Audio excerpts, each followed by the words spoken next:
पे खिलन आयो गिरबारो सो कन्हैया हो काली पे खिलन आयो गिरबारो सो कन्हैया हो काली पे खिलन आयो गिरबारो सो कन्हैया काली पे खिलन आयो गिरबारो सो कन्हैया गिरबारो सो कन्हैया मेरो छोटो सो कन्हैया गिरबारो सो कन्हैया मेरो छोटो सो कन्हैया हो काली पे खिलन आयो गिरबारो सो कन्हैया काली पे खिलन आयो गिरबारो सो कन्हैया।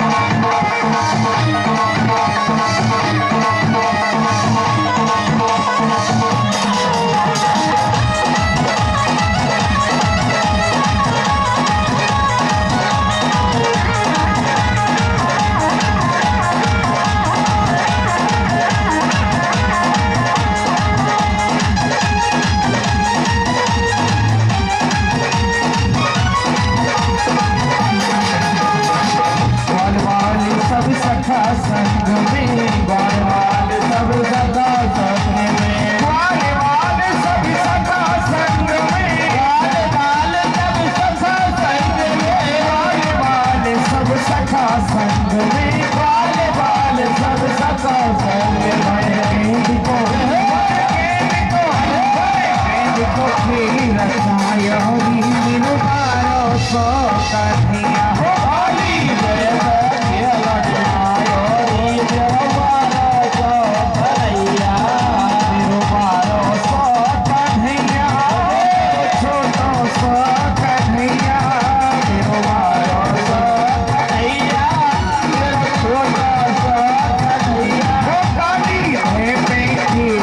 आयो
आजा सांवरिया, वो आजा सांवरिया प्यारे आजा सांवरिया। सोनी है गोकुल नगरिया, आजा आजा सांवरिया। सोनी है गोकुल नगरिया, आजा आजा सांवरिया। सोनी है गोकुल नगरिया, आजा आजा सांवरिया। आजा सांवरिया प्यारे आजा सांवरिया, आजा सांवरिया प्यारे आजा सांवरिया। आजा सांवरिया, आजा सांवरिया, आजा सांवरिया, आजा सांवरिया। आजा सांवरिया प्यारे आजा सांवरिया, आजा सांवरिया प्यारे आजा सांवरिया। सोनी है गोकुल नगरिया, आजा आजा सांवरिया। सोनी है गोकुल नगरिया, आजा आजा सांवरिया।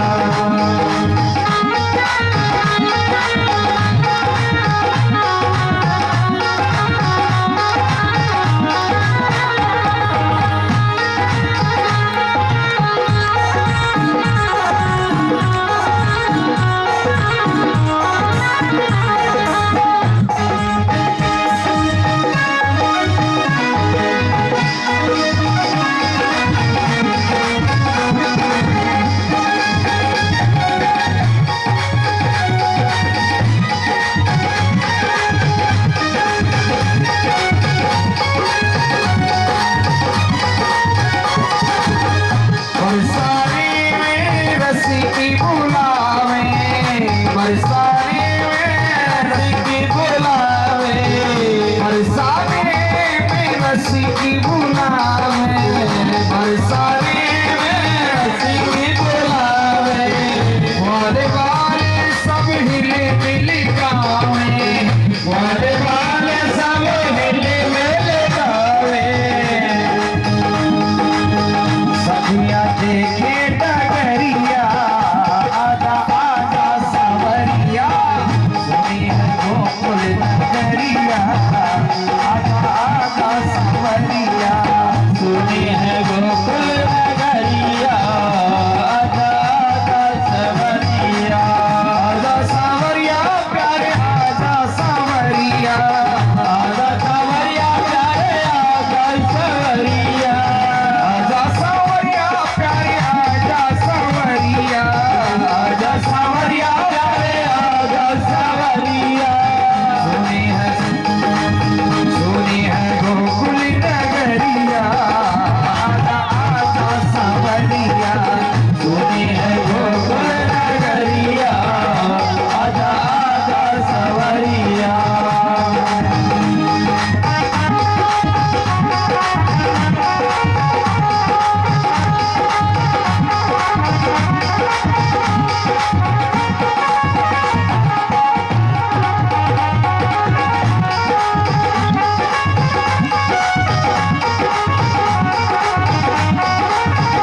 तेरे बिना सखी हो गई जोगने ढूंढे नगर नगरिया आजा आजा संवरिया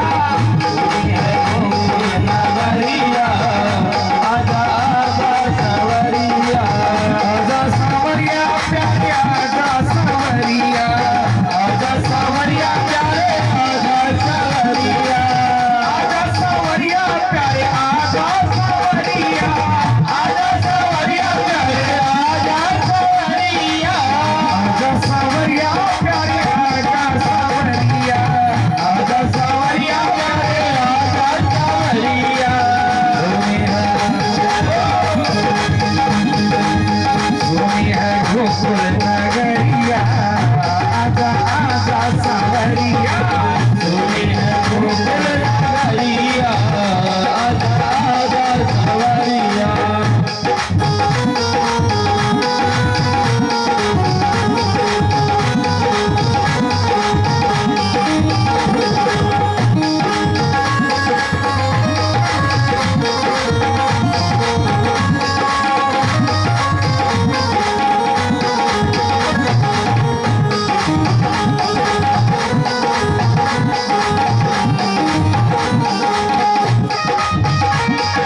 सीधे सीधे।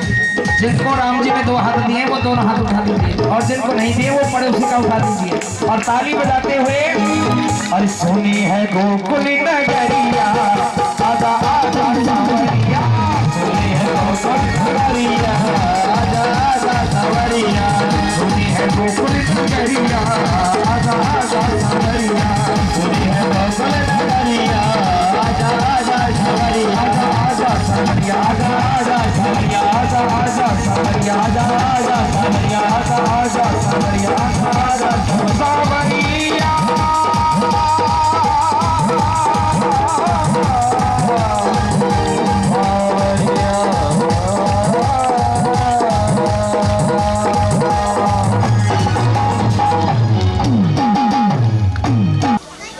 माँ भगवती की महती कृपा, उनके पावन चरणों में बैठकर हम आपको श्रीमद् भागवत कथामृत पान करने का सुंदर अवसर जो है प्राप्त हो रहा। अभी कथा में वर्णन हो रहा था भगवान कृष्ण और बलराम श्रीधाम वृंदावन में निवास करते हुए नाना प्रकार की लीलाएं कर रहे हैं। गाय चराने के लिए वन में जाते, सुंदर पुष्पों की माला पहनते, बालकृष्ण मोर मुकुट धारण करते और गाय चराते हुए बंसी बजाया करते। भगवान के बंसी की आवाज को सुनकर के गोपियां भगवान श्याम सुंदर से कहा करती, कन्हैया बंसी तो बजाया करो, आपकी बंसी बहुत अच्छी लगती है। लेकिन मुरहर रंधन समय माँ कुर्वे नुरवम मधुरम, सायंकाल का समय हो, जब हम भोजन बनाएं उस समय बंसी मत बजाया कर। भगवान कहते, अरे गोपियों, मेरी बंसी की आवाज को सुनते हुए यदि आप भोजन बनाओगी ना तो आपका भोजन और भी स्वादिष्ट लगेगा, और भी मीठा बनेगा। गोपियां कहती, कन्हैया सो बात नहीं है, बल्कि समस्या नीरस में धोरसता कृसानुरप्येति कृसतरता। आपके बंसी की आवाज को सुनकर के जो सूखी लकड़ी है ना वो गीली हो जाती है। हमें भोजन बनाने में जो है बड़ा कष्ट होता है। देखो जी, सुखदेव जी महाराज ने यहाँ वेणु गीत रखा है। आज गोपियां एकांत में बैठी है, आपस में बातें कर रही है। एक गोपी ने कहा, अक्षण्यवतां फलमिदं न परम विदाम सख्य पशुननु विवेशयतोर्वयस्य वक्त्रं व्रजेश सुतयोरनुवेणुजुष्टं येर्वा निपीत मनुरक्त कटाक्ष मोक्ष। अरे सखी, भगवान ने ये आंखें बनाई है ना, तो इन आंखों का मैं तो इतना ही फल मानती हूँ। कितना? बोले जब अपने श्याम सुंदर वन में गाय चराने के लिए जाएं उस समय इन नेत्रों से उनका दर्शन कर लें, और जब अपने श्याम सुंदर वन से गाय चरा करके लौटे उस समय इन नेत्रों से उनका दर्शन कर लें। देखो कितनी बढ़िया बात गोपी ने रखी। अरे आंखों का फल है भगवान का दर्शन। बढ़िया काजल लगा लें, आंखों की शोभा काजल से नहीं, आंखों की शोभा भगवान का दर्शन कर ले। नैनन संत दरस नहीं देखा तो लोचन मोर पंख कर लेखा। संसार की सुंदरता को तो बहुत निहारा, लेकिन जिन नेत्रों से गोविंद की सुंदरता नहीं देखी, भगवान के प्रेमी भक्तों की सुंदरता का दर्शन नहीं किया, वो आंखें मोर पंख में बनी हुई नकली आंखों की तरह चित्र मात्र ही है। दूसरे स्कंद में भी बर्हाइते ते नैने नराण लिंगानि विष्णोर्न निरीक्षतो जिव्या सती दार्दुरिके वसूत न चोपगायाथ उर्गाय गाथ।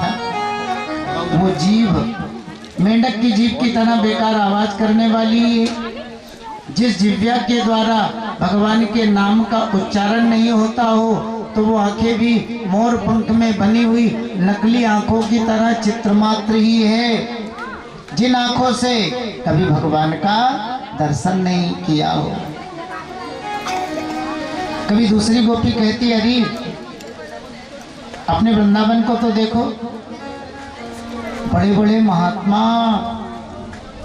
पक्षी बनकर के डोल रहे हैं। जब अपने कन्हैया वन में जाते हैं और बंसी बजाते हैं तो एक टकटकी लगाकर अपने गोविंद का दर्शन करते हैं।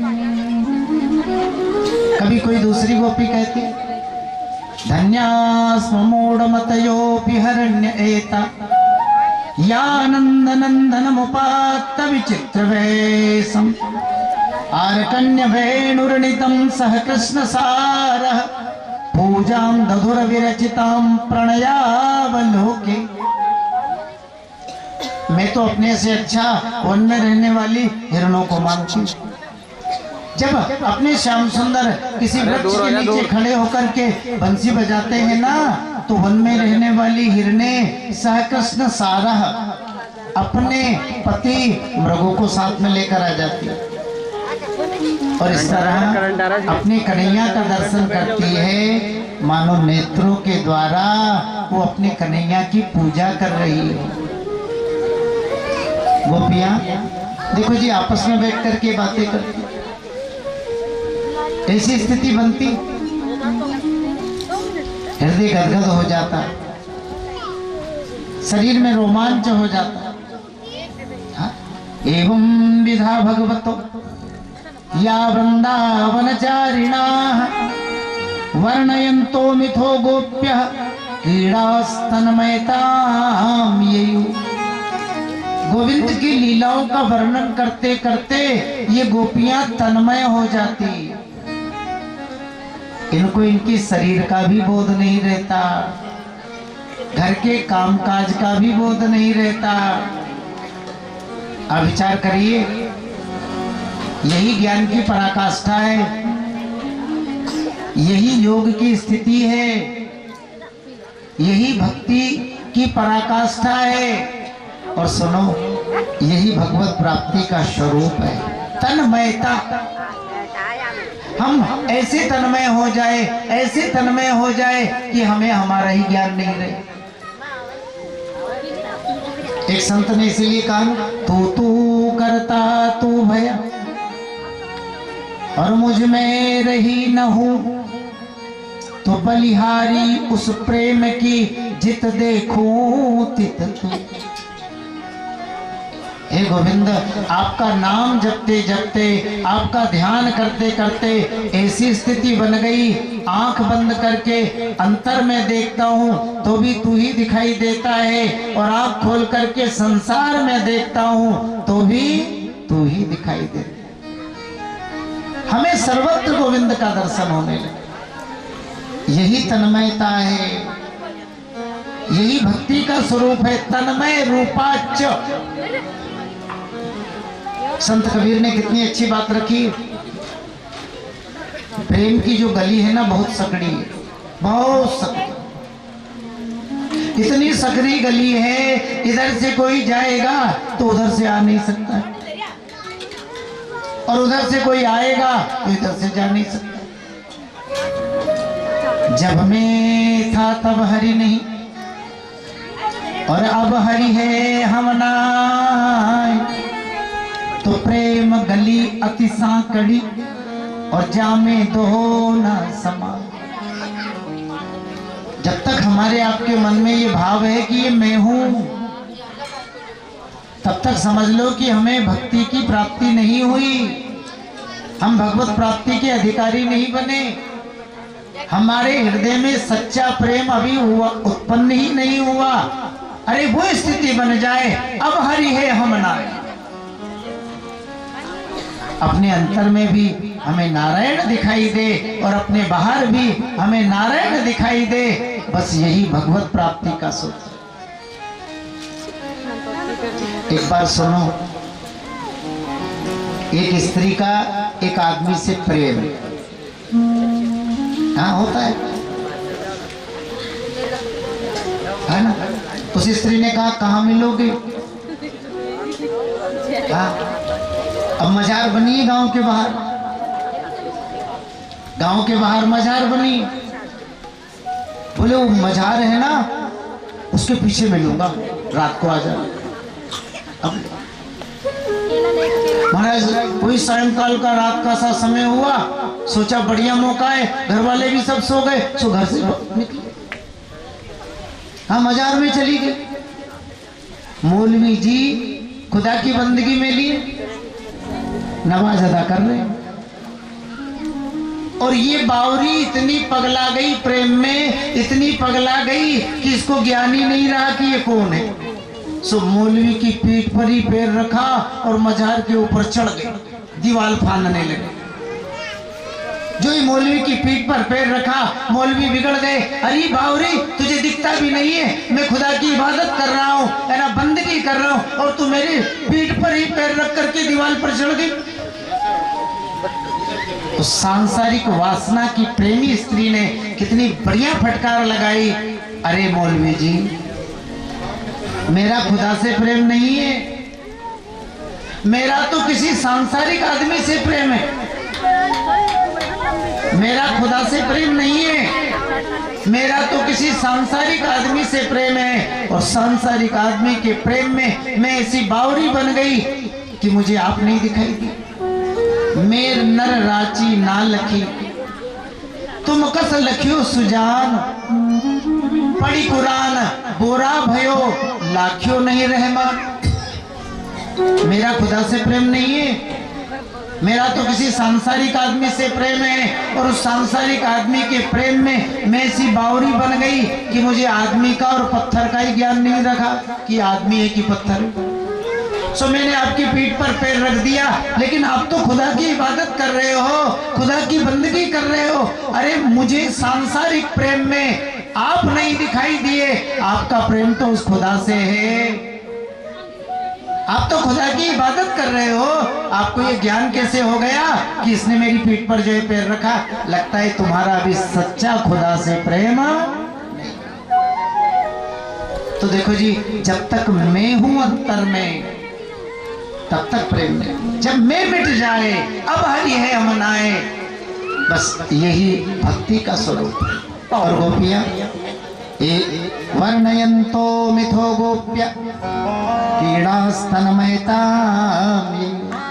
गोविंद की बातें करते करते, गोविंद की लीलाओं का वर्णन करते करते तन्मय ताम ययु, तन्मय हो जाते। घर में रहकर कैसे भजन करना है गोपियों से सीख लो। हाथ काम मुख राम है और हृदय साची प्रीत, तो दरिया ग्रस्ती साधकी और या ही उत्तम। हाथों से घर का काम करे, मुख से राम जी का नाम जपे और हृदय में नारायण के प्रति सच्चा प्रेम रखें। देखो जी, घर में रहकर भजन करने का यही जो है सूत्र। गोपियां इसी रीति से गोविंद की आराधना करती। अब अघन का महीना, हेमंते प्रथमे मासी नंदा ब्रज कुमारी का, चेरुर हविष्यम भुंजाना कात्यायन अर्चयन रतम। अगन का महीना प्रारंभ जब हुआ, सुनंद ब्रज में निवास करने वाली सभी कुमारियों ने कात्यायनी देवी की उपासना प्रारंभ की। ब्रह्म मुहूर्त में उठना, यमुना मैया में स्नान करना, बालू की कात्यायनी मैया की मूर्ति प्रतिमा बनाना, धूप दीप नैवेद्य से पूजा करना। और देखो वरदान भी कितना बढ़िया मांगती थी। नंद गोप सुतम देवी पतिम में कुरुते नमः। हे कात्यायनी मैया ऐसी कृपा करो कि नंद गोप का बेटा जो कृष्ण है ना, वो हमें पति के रूप में प्राप्त हो। एक समय भोजन पाना और दिन भर नियम संयम से रहना। भगवान की प्राप्ति तो प्रेम से होती है, लेकिन भैयाओं भगवान में अपना प्रेम कब होगा? जब अपन नियम करेंगे। नियम बढ़ावत प्रेम को और प्रेम बढ़ावत नियम। गोपियां माँ कात्यायनी की, माँ भगवती की आराधना कर रही है, किस लिए? बोले गोविंद की प्राप्ति के लिए। भगवान ने सोचा इन बेचारियों का कितना प्रेम है, देखो ना, मुझे पाने के लिए माँ कात्यायनी की आराधना कर रही है, चलो जी इनके मनोरथ को पूरा किया जाए। तो एक दिन ब्रह्म मुहूर्त में अपनी बाल मंडली को लेकर पहुंच गए। धीरे से गोपियों के वस्त्र चुराए, कदम के वृक्ष पर जो है रख दी। अब तालियां बजाकर हंसने लगे, अरे मित्रों देखो तो सही ये किनके वस्त्र हैं। गोपियों का ध्यान वस्त्रों की ओर गया। श्याम सुंदर ये हमारे वस्त्र है। भगवान ने कहा तो कदम के वृक्ष पर कैसे आ गए? गोपियों ने कहा लाला आपकी करतूत है, आपने हमारे वस्त्रों को चुराकर कदम के वृक्ष पर रखा है। भगवान ने कहा अच्छा मेरे ऊपर चोरी का कलंक लगा रही हो? अरे जानती हो नंद बाबा का हूँ, अकेला हूँ, लाडला हूँ, शिकायत लेकर पहुंच भी गई तो आपके इस अभियोग की कहीं सुनवाई होने वाली नहीं है। गोपियां प्रार्थना करने लगी, श्याम सुंदर ते दास्य करवामातवोदितम देहि वासांसि धर्मज्ञ नोचेद राज्ञा ब्रुवामहे। देखो श्याम सुंदर हम आपकी दासियां हैं, आप जैसा कहोगे ना हम वैसा करेंगी, हमारे वस्त्रों को जो है लौटा दो। भगवान ने कहा मेरी दासियां हो तो चलो जी सब मेरे पास में आओ, अपने अपने वस्त्रों को लेती जाओ। देखो गोपियों का गोविंद से सच्चा प्रेम है, और जहां प्रेम होता है वहां पर्दा नहीं होता। प्रीति तहाँ पर्दा नहीं और पर्दा तहाँ न प्रीति, तो प्रीति करे पर्दा करे और तुलसी यह अनरीति। जहाँ सच्चा प्रेम होता है वहाँ किसी प्रकार का दुराव छुपाव नहीं होता है। यदि कोई प्रेम भी करे और पर्दा भी करे तो बोले ये प्रेम नहीं है, ये तो अनरीति है, दिखावा मात्र है, छलवा मात्र है। नारायण दास जी पहले हमने कहा था बक्सर के बड़े अच्छे संत हुए मामा जी, वो कहा करते थे चाखा चाहे प्रेम रस, चाखा चाहे प्रेम रस और राखा चाहे लाज, और नारायण प्रेमी नहीं बातन के महाराज। अगर हम लोक लाज को रखना चाहें और भगवान की भक्ति करना चाहें तो देखो जी दो बात नहीं होगी, या तो लोक लाज को रख लो या भगवान की भक्ति करो। देखो मीरा जी ने लोक लाज को रखा, बिल्कुल पद घुंघरू बांध मीरा नाच। गोपियों का भी सच्चा प्रेम है, जल के बाहर आई। भगवान ने कहा अरे इस तरह निर्वस्त्र होकर के नहाना ये तो बहुत बड़ा अपराध है, चलो वरुण देवता से क्षमा मांगो। सबने वरुण देवता से क्षमा मांगी। भगवान ने गोपियों के वस्त्र गोपियों को प्रदान किए, आशीर्वाद दिया शरद पूर्णिमा की रात्रि को आप मुझे अवश्य ही पति के रूप में प्राप्त कर लोगी। देखो भगवान ने पहले गोपियों के वस्त्र चुराए, चीर चुराया और बाद में गोपियों को मिलने का आशीर्वाद दिया। आप थोड़ा विचार करोगे तो ये बात अपने ही काम की है।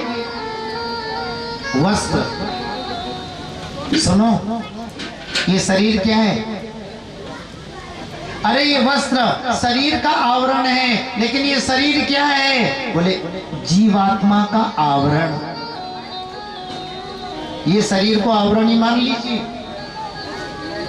गीता में इसको वस्त्री तो कहा है, वासांसि जीर्णानि यथा विहाय।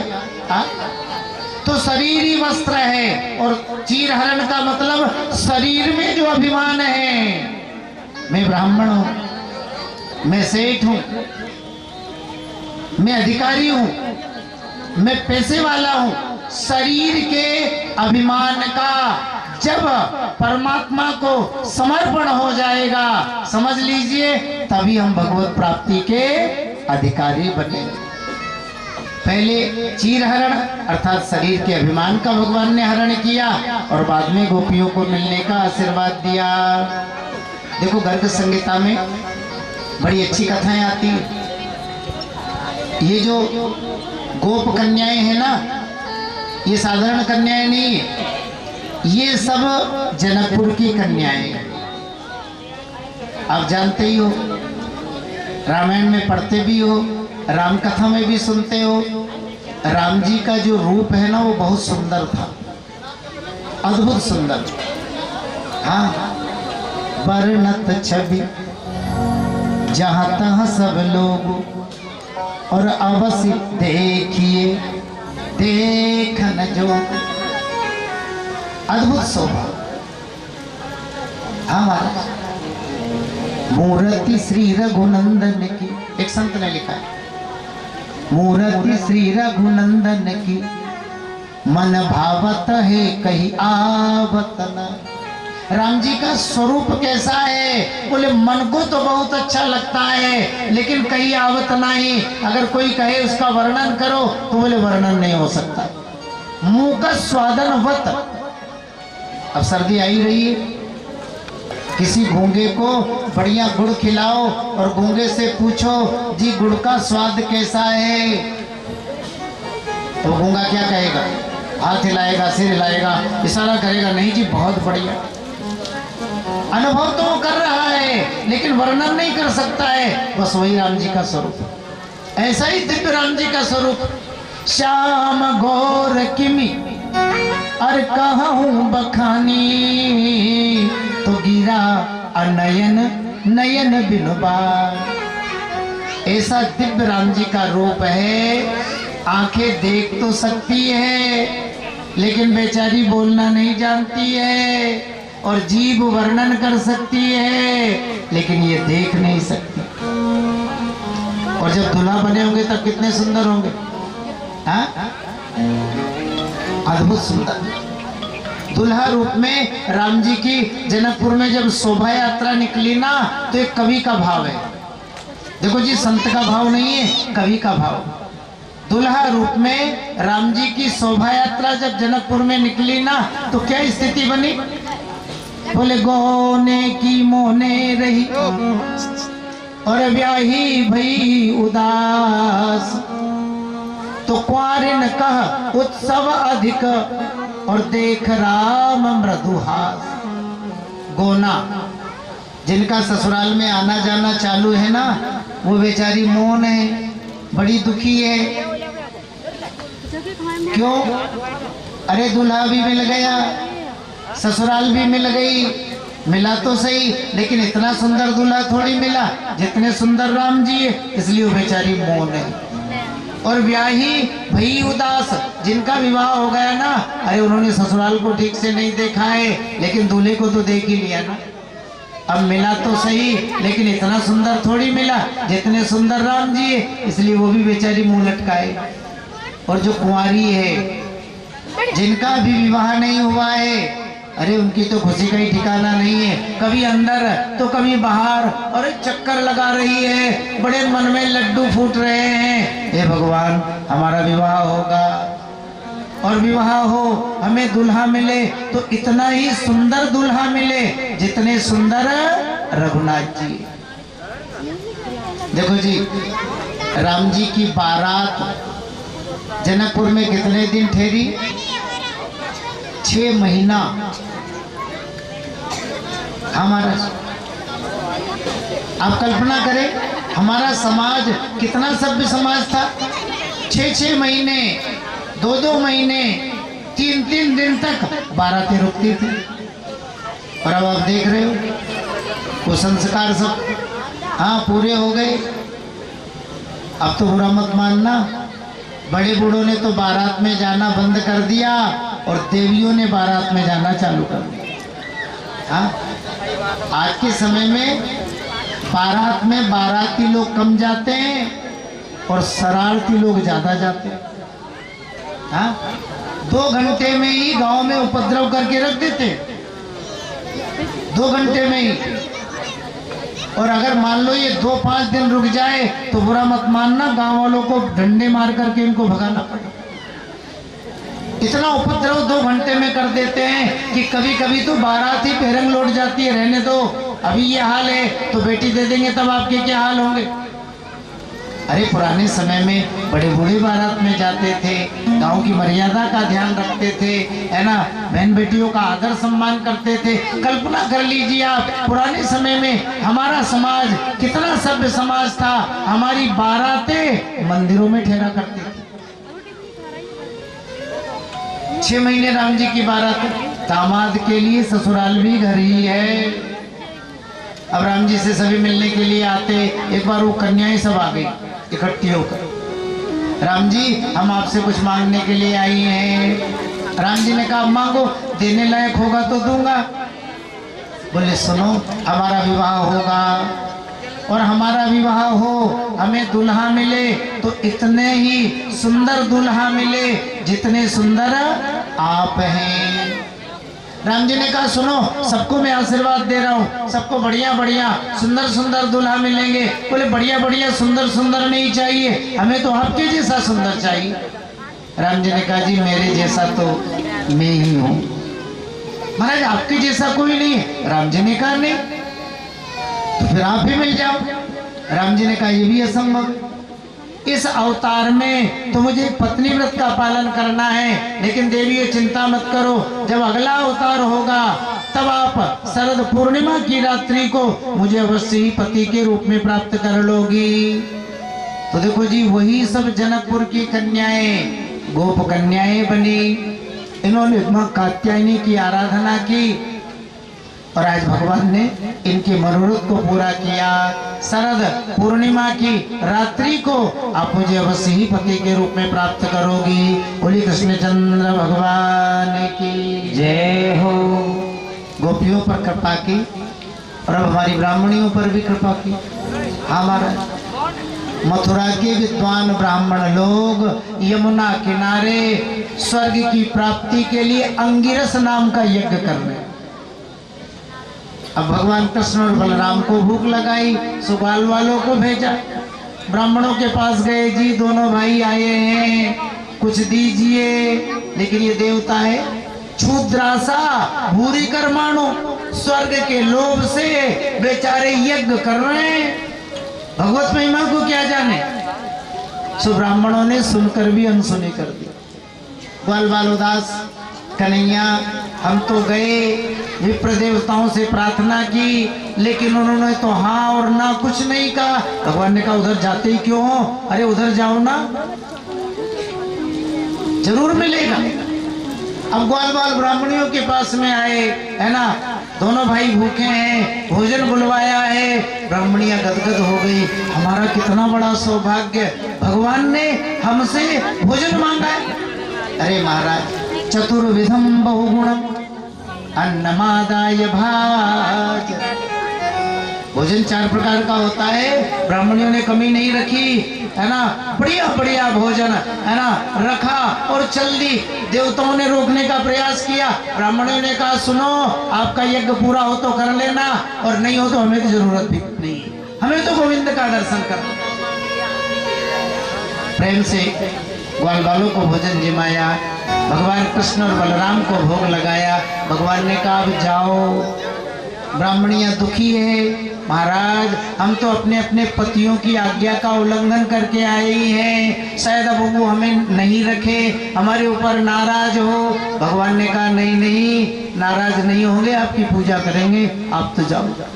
ब्राह्मणियां भगवान को प्रसाद जिमा कर जब लौटी, अब ब्राह्मणों का ज्ञान जागा, अरे हमारे जन्म को धिक्कार है, हमारे कर्म को धिक्कार है, हमारे ज्ञान को धिक्कार है। विमुखा ये तो धोक्षजे, आज मांगने पर भी हम भगवान को भोग नहीं लगा सके, भगवान के भक्तों को भोजन नहीं दे सके। अरे हमसे अच्छी तो ये ब्राह्मणी है। नासाम ध्वजाति संस्कारो ना निवासो गुरावपि। देखो ना तो इनका कोई ब्राह्मणोचित संस्कार हुआ है, ना ये बेचारी गुरुकुल में रही है, न इनने वेद पढ़े हैं, न इन्होंने आत्म तत्व अनात्म तत्व की मीमांसा की। लेकिन ये कितने धन्य हैं, कितनी भाग्यशाली हैं जो भगवान का दर्शन प्राप्त किया और ठाकुर जी को अपने हाथों से भोग लगाए। ब्राह्मणों ने सोचा अपन पश्चाताप ही कर ले, दर्शन ही कराए, दूर से ही दंडवत प्रणाम कर ले। बड़े बड़े ब्राह्मणों ने कहा चुप रहो, अब पश्चाताप करो, जब ठाकुर जी मथुरा आएंगे ना तब दर्शन करिए। देखो गोपियों के साथ साथ भगवान ने ब्राह्मणियों पर भी कृपा की। अब देखो वही समय आ गया जिसकी अपने को प्रतीक्षा है। दीपावली का समय, घर में बड़े बेटे की जिम्मेदारी ज़्यादा ही होती है, क्योंकि पिता के हर काम में बड़ा बेटा ही तो हाथ बटाता है ना। बाबा और दाऊ भैया इंद्र पूजा के लिए ढेर सारी पूजा सामग्री एकत्रित करने में लगे हुए हैं। छोटे का जीवन तो मौज का रहता है, अच्छा करे तो परिवार साथ में, और बुरा करे ना तो भी माँ बिल्कुल सिंगार लतान के खड़ी रहती, मेरा बेटा है, बुरा कर दिया तो कर दिया जी। हाँ, छोटा है, सबका लाडला है। कन्हैया ने सोचा अब दाऊ का काम हो गया, दौड़ धूप का सामग्री एकत्रित हो ही गई, अब अपना काम करें। सो पंच पटेलों में बाबा बैठे हैं, धीरे से बाल कृष्ण गए और बाबा की गोद में। बाबा, अपने यहाँ ये कौन सा उत्सव होने जा रहा है जो इतनी ढेर सारी पूजा सामग्री एकत्रित है? बाबा ने कहा बेटा, मेघों के राजा है देवराज इंद्र, वर्षा काल में वो सभी प्राणियों के प्राण स्वरूप जल की बारिश करते हैं, और अब वर्षा काल के अंत में इंद्र की पूजा होगी। ये सारी व्यवस्था इंद्र पूजा के लिए है। बालकृष्ण ने कहा बाबा, आपकी बात तो मेरे गले ही नहीं उतरती। अरे पानी इंद्र थोड़ी गिराता है, जो ये जल बरसता है ना, ये तो मनुष्यों के अच्छे कर्मों के कारण। वैसे संसार में सारा खेल देखो जी कर्म का ही है। कर्मणा जायते जंतु कर्मणेव विलीयते, सुखम दुखम भयम क्षेमम कर्मण्येवाभिपद्यते। भाई कर्म के द्वारा मनुष्य का जन्म होता है, कर्म के द्वारा ही मनुष्य की मृत्यु होती है। सुख दुख भय क्षेम ये सब कर्म का ही क्षेत्र है। बाबा, संसार का यदि कोई मालिक है, ईश्वर भगवान ब्रह्म, वो भी कर्म के अनुसार ही फल देता है। बाबा, अच्छे कर्म करना चाहिए, इंद्र की पूजा से अपना क्या लेना देना। बाबा ने कहा बेटा, देवताओं का पूजन करना, देवराज इंद्र का पूजन करना, ये पुण्य कर्म ही तो है, कोई बुरा कर्म है क्या? बालकृष्ण ने कहा बाबा, ये पुण्य कर्म तो है, लेकिन अपना नहीं। इंद्र कौन है? बोले राजा। तो राजा की पूजा राजा लोग ही करेंगे ना। बाबा, अपन कहीं के राजा है क्या? नाना पुरो न जनपदा न ग्रामा न गृहा वयम नित्यम वनोकसस्तात वनशैल निवासी। ना तो बाबा अपना कोई गांव है, ना नगर है, ना पुर है, वन में रहते हैं, गाय चराते हैं, इसलिए अपना इंद्र से कोई लेना देना नहीं है। अपने को तो गाय माता की पूजा करनी चाहिए, संत ब्राह्मण बड़े बूढ़ों का आदर सम्मान करना चाहिए। और बाबा एक बात कहूँ, गिरिराज का पूजन करना चाहिए। अब संत ब्राह्मण गाय बड़े बूढ़े तो बाबा सब पहले से ही मानते जानते पूछते आए। गिरिराज, बेटा गिरिराज पहाड़ की पूजा। अरे बाबा, गिरिराज पहाड़ नहीं, ये तो सबसे बड़ा देवता है, सबका मालिक है। देखो ना, गिरिराज के उत्तर में बद्रीनाथ, दक्षिण में रंगनाथ, पश्चिम में द्वारकानाथ, पूरब में जगन्नाथ और सबके बीच में गोवर्धननाथ, सबका राजा है। बोलिए गिरिराज महाराज की जय हो। बाबा, आपने इतने दिनों तक इंद्र को पूजा, आपने देखा कैसा है? अब बाबा ने कौन सा इंद्र देखा? हाँ, भाव से ही तो पूजा होती है। अरे बाबा, देखोगे भी कैसे? इंद्र को तो अभिमान है, इसलिए उसने आपकी पूजा को ही स्वीकार नहीं किया। लेकिन बाबा जब आप गिरिराज पूजा करोगे तो आप देखोगे कि गिरिराज इतने दयालु है, इतने कृपालु है कि प्रत्यक्ष रूप से प्रकट होकर के आपकी पूजा स्वीकार करेंगे। अब देखो बालकृष्ण ने गिरिराज पूजा का प्रस्ताव रखा तो महल में से मैया ने अनुमोदन कर दिया। सुनो जी, आप तो बूढ़े हो गए हो, ये पटेलाई कब तक करते रहोगे? अब आगे जो कुछ करना है कन्हैया को ही तो करना है ना, इसलिए गिरिराज पूजा होगी, मेरे लाला के देवता की पूजा होगी। अब बाबा ने सोचा मैया और बेटा एक पार्टी में है तो इनके खिलाफ में जाना बेकार है। गोप ग्वालों से सलाह की, सबने विचार विमर्श करके प्रस्ताव पारित कर दिया, पूरे ब्रज में ढिंडोरा पिटवा दिया। इस बार इंद्र पूजा की जगह गिरिराज की जो है पूजा होगी। अब तो देखो जी घर घर चकाचक माल बन रहा है। सुनो, मैया तो बुढ़ापे में भी खूब माल बना रही है। मेरे कनवा के देवता गिरिराज की पूजा होगी ना, प्रेम कनवा से, प्रेम बेटे से है, इसलिए बेटे का देवता है ना गिरिराज, इसलिए गिरिराज से भी प्रेम। 56 प्रकार का भोग मैया ने बनाया। हाँ, अपने यहाँ तो बुरा मत मानना, पतली सी दाल और जली सी पाटी। राजस्थान में मिठाइयों का शौक कम है, लेकिन ब्रज में आप देखो, हाँ कितनी मिठाई है। खुरचन है, खीर मोहन, खीर साव खुरमी खीर, खजला, जलेबी, कलाकंद, बालूशाही है, मोहनधार सा मेवा बाटी, महरी मशहूर पाक, केसू रसगुल्ला संग रबड़ी सुहाई है, गुजिया नमकीन सेव, गठिया शकर पारे, भुजिया, समोसा, पापड़ पकौड़ी बनाई है। और मधुप श्याम नंद बाबा यशोदा सब सामग्री लेकर और गिरिराज हेतु आज भोग में सजाई। कितनी मिठाई। खुरचन वैसे बहुत कम मिलती है वृंदावन में भी, बहुत पहले, बहुत वर्षों हो गया देखे। नाम हल्का है लेकिन मिठाई सबसे महंगी। खुरचन का मतलब खोवा की खुरचन, और वृंदावन में भी सब जगह नहीं मिलती। अरे गिरिराज जी का हमको पता नहीं, वृंदावन में भी केवल बिहारी जी की दुकानों के आसपास। तो खुरचन है, खीर मोहन है, खुरमी खीर है, खजला है, जलेबी है, कलाकंद है, बालूशाही है, मोहनथाल है, मावा बाटी है, रसगुल्ला है, रसमलाई है, और देखो आप है ना सफेद रसगुल्ले, चमचम इत्यादि दुनिया भर की। एक बात है, मिठाई मिठाइयाँ हैं और नमकीन नहीं है तो मामला फीका है ना।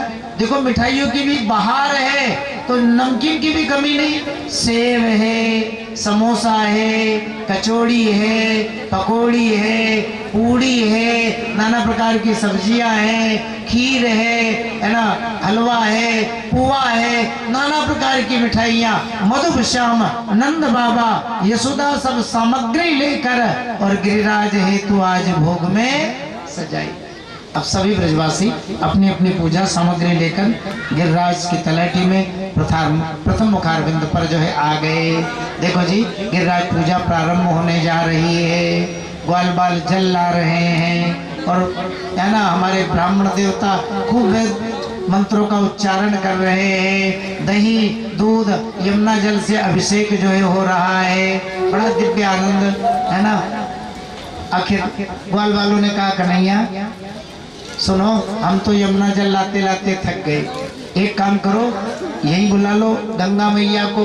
देखो यहाँ तो बुलाने की देर है, सब तैयार बैठे हैं। ग्वाल बालों ने प्रार्थना की तो गंगा मैया, मानसी गंगा, बोलिए गंगा मैया की जय हो। बड़े आनंद से गिरिराज पूजा प्रारंभ हो रही है। भगवान ने सोचा मैं ही तो गिरिराज हूँ, ऐसा कार्य किया जाए कि इन ब्रजवासियों की जो भावना है ना वो दृढ़ हो जाए, परिपक्व हो जाए। सो देखो कृष्णस्तन्यतमं रूपं गोप विसृंभणं गता शैलोस्मीति ब्रवण भूरि बलिमादत् बृहत् बपु।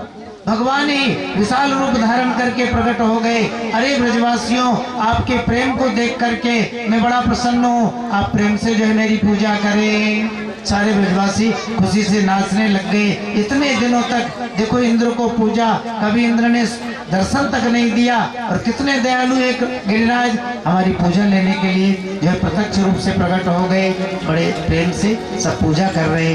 एक रूप से पूजत है, एक सिर पूजाए, और सहस भुजा फैलाए कर मांग मांग कर। बड़े आनंद से सभी ब्रजवासी गिरिराज जी की पूजा कर रहे। हम आप भी गिरिराज पूजा में सम्मिलित रहे। बोलिए गिरिराज महाराज की जय हो। अरे मैं तो गोवर्धन को जाऊं, तेरा वीर माया ने मेरो मन वाहो।